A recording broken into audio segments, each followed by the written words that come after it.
Hey, thanks for joining the masterclass. By the way, to explain who's going to be teaching you, I'm Dane, founder of Rockstar Integrator.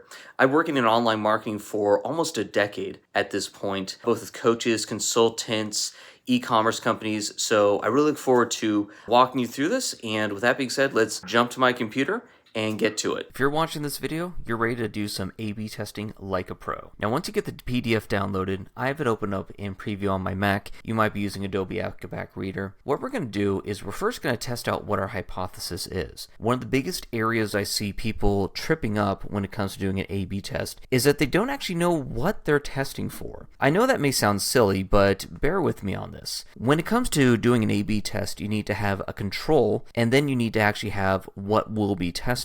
So for example, if you want to do an A/B test on a subject line for 2 emails, you need to have the first initial subject line that you're testing, and then you need something completely different. What I mean is, if you have fall sale happening now, you want to make sure that the other subject line you're using is going to be something way off the line, way completely different, a completely different theory as to what's a good subject line. So while your control fall sale happening now is going to be pretty straight to the point, your test could be the last thing I expected this fall. Completely different subject line, completely different. If you have something that is fall test happening now and then happening now our fall sale, that's virtually the same subject line. There's it's still pretty much a direct call to action to make a purchase. So we're going to do this together. So say we're going to be doing test subject line for spring sale.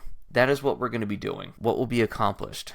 We will be increasing open rate on emails, hopefully increasing click-through rate and conversions. Because what we're going to see is we're going to see if we can actually do a A/B test on the email subject line to increase our opens and hopefully get more people to click through. By the way, I am not a speller, so if you see spelling mistakes, that is just kind of how I roll. What date range? Now this is really important. One area I see a lot of people tripping up on is that they'll do a test, and then when it comes to actually analyzing the data, they will start to compare apples to oranges. So for example, let's say that our campaign sends 3/25 of 2025.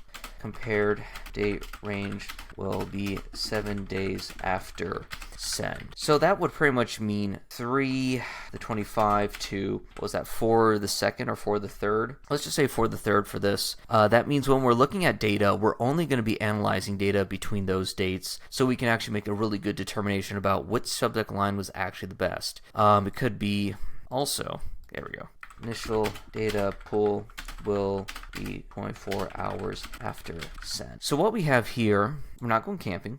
So what we have here is that we're going to be testing subject lines for the spring sale, and I'm just going to put this here: email campaign. What were we trying to accomplish? Increase open rates, hopefully increase click-through rates and conversions. Okay, great. So then we're going to move here to test A, control. This is where we're going to have that initial subject line. Subject line. Now, since this is going to be for a spring sale, I'm going to do this. There we go, our spring doorbusters. So this right here is what's going to be our control. We're not going to fill this out right now because we're going to hypothetically be sending out an email that will be using this subject line, and we're going to be able to compare our results. So since we know this is what our control is, let's go ahead and do our A/B test. Subject line, this is going to be much different. Let's go ahead and say something goofy like something else.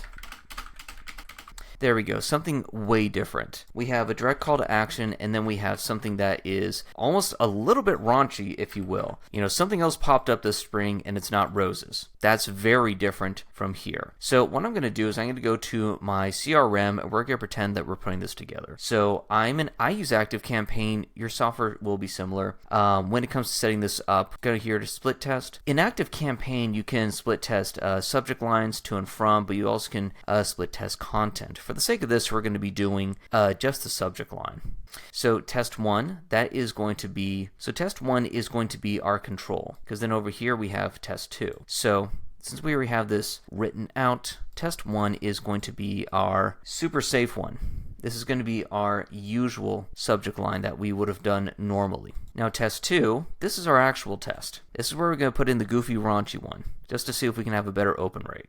Great. Now, let's say we have jumped into the future. This email has sent, the test has been done. Now again, this is really going to depend on your email service provider, but you typically are going to be sending 50 to one side, 50 to the other. And I always recommend looking at the data yourself. So let's say we're jumping into the future. This email has sent, we're going to be doing our data comparison, say 24 hours after the initial data pool. And we found some interesting things.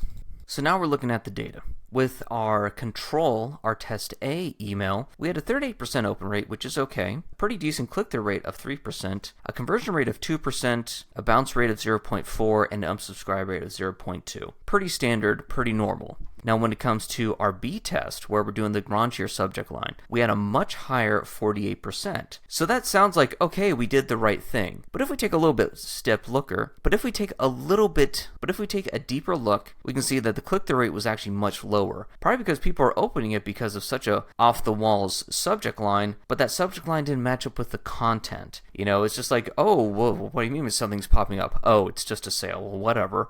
Because of that, you know, click-through wasn't as high, conversion wasn't as high, bounce rate stayed the same since it's sending to a healthy email list. Unsubscribe rate also went up. Probably because some people saw, ew, I do not like how raunchy that is. Also, I'm annoyed. I'm annoyed that this is the subject line and it was just promoting a sale. Like, again, where is that connect? And so this is why having a document like this is really important. So you can always refer back to, hey, what worked in the past? You know, we want to do something goofy. Well, we saw that if we do something goofy with the subject line, we also have to consider the fact that the content of the email should follow suit or at least blend in nicely. And it also could be that our audience just doesn't like stuff like that. Being a little bit safer and a little bit more direct when it comes to promotions makes more sense. And here's the data to back that up. Our conversion rate is much higher, our click-through rate is much higher, and ultimately, that's what matters. Hey, it's Dane from the training you just watched. And I want to thank you, honestly, for getting all the way through the video. Make sure to subscribe to the channel and even leave a comment on something else you'd like me to cover. Down below in the comments and the description, I have some free resources for you guys to take care of, so just go for it. Business is hard enough. I'm just trying to give as much as possible.